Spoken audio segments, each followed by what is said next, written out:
नंदुरबार एलसीबीची कामगिरी 23 लाखाच्या मुद्देमालासह आंतरराज्यातील टोळी अटकेत।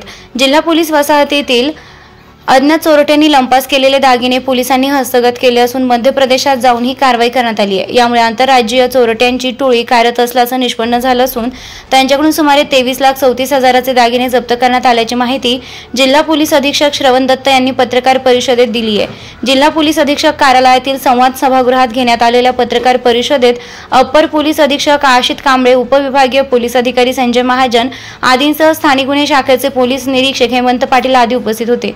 पोलीस वसाहतीत 30 डिसेंबरला चोरीची घटना घडली। यात साधारण 4 लाखांचे सोन्याचे दागिने तसेच रोकड लंपास करण्यात आली होती।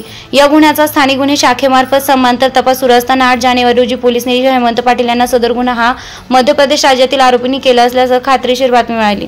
स्थानिक गुन्हे शाखेचे पथक संशयितांचा शोध घेण्यासाठी मध्य प्रदेशकडे रवाना करण्यात आले।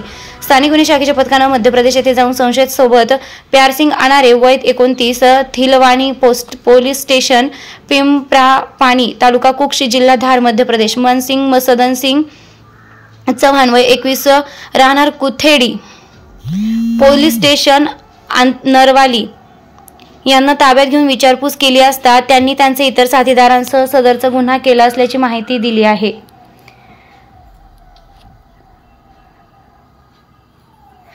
जिल्ह्यातील अन्य घरफोडींचाही तपास यंत्रणेमार्फत करून गुन्हेगारांना ताब्यात घेण्यात येईल असं श्रवण दत्त एस यांनी सांगितलं आहे।